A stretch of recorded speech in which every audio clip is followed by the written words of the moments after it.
تشتري رينو 14 ولا ايفون 13؟ ده من اكتر الاسئله اللي بتسال في الوقت الحالي، ودايما اللي بيسال السؤال ده بيبقى عايز يروح للايفون علشان تجربه الكاميرات. فتعالى نعمل مقارنه سريعه ما بين الموبايلين في كل الجوانب، نعرف فيها مين اللي هيكسب معانا في المقارنه، وفعلا انهي اختيار يبقى احسن ليك في السعر ده. قبل ما نخش في المقارنه محتاجين نعرف سعر الموبايلين. سعر رينو 14 حوالي 27000 جنيه، ممكن تلاقيه في اماكن ارخص من كده، انما ايفون 13 سعره تقريبا 30000 جنيه، بالاضافه ان انت بتجيب شاحن ب 2000 جنيه، فسعره هيبقى واقف عليك ب 32000 جنيه. فكده فرق السعر ما بين الموبايلين، رينو 14 ارخص من الايفون بحوالي 5000 جنيه. بالنسبه للتصميم فتصميم الموبايلين فخم جدا، بظهر من الازاز وحواف من المعدن. الموبايلين ياخدوا نقطه في حته التصميم. اما بالنسبه للشاشه فرينو 14 يكتسح الايفون في الشاشه، شاشه طبعا اكبر بحواف اقل 120 هرتز. الشاشه طبعا يكسب رينو 14 باكتساح. بالنسبه للمعالج والاداء، بالرغم من ان معالج ايفون قديم الا ان هو لا زال اقوى شويه من معالج رينو 14، ولكن رينو 14 جاي بنوع ذاكره اسرع و12 رام مقابل الايفون اللي 4 رام بس. ففي النقطه دي انا هدي الموبايلين نقطه هنا ونقطه هنا. اما بقى بالنسبه للبطاريه وسرعه الشحن فمش محتاجين نتكلم على بطاريه الايفون 3300 ملي امبير، بطاريه الرينو 6000 ملي امبير، ودي مش مجرد ارقام، لا فعلا الرينو 14 هيقعد معاك ما لا يقل عن 3 ساعات اضافيه. وطبعا سرعه الشحن في الايفون 20 واط، في الرينو 14 80 واط، يعني انت تقريبا بتاخد 4 اضعاف سرعه الشحن في الرينو 14. بالنسبه للتحديثات فايفون 13 هيوصل له تحديثين كمان، اما رينو 14 فهيوصل له ما لا يقل عن تحديثين، ممكن يروحوا لثلاثه وممكن يبقوا 5 زي المعلن عنه في اوبو العالميه. اما بالنسبه للكاميرات، ودي اللي فئه كبيره جدا من الناس بيروحوا للايفون علشان ياخدوا تجربه كاميرات الايفون، ولكن في الحقيقه الرينو 14 جاي بتجربه كاميرات ممتازه، وواحده من اكتر المميزات في الرينو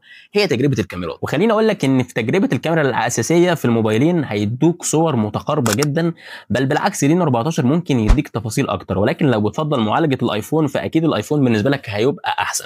لكن طبعا في عدسه تيليفوتو موجوده في الرينو بتوصل لديجيتال زوم لحد 120 اكس، انما في الايفون مفيش الكلام ده. بالنسبه لتصوير الفيديو فالايفون كالعاده بيكسب اي موبايل اندرويد، ولكن رينو 14 برضه موبايل ممتاز جدا في تصوير الفيديو. ففي حته الكاميرات انا هدي الموبايلين نقطه عشان العدسه التيليفوتو الموجوده في الرينو 14 بالاضافه للصور الممتازه اللي بيقدر الموبايل يطلعها. فمن الاخر من وجهه نظري الرينو 14 افضل وارخص، ومفيش مقارنه ما بينه وبين الايفون 13. اللي فعلا ممكن يتقارن برينو 14 هو الفيفو في 60. الموبايل ده جامد جدا، ولو عايزني نعمل مقارنه ما بين الموبايلين اكتب لي تحت في التعليقات.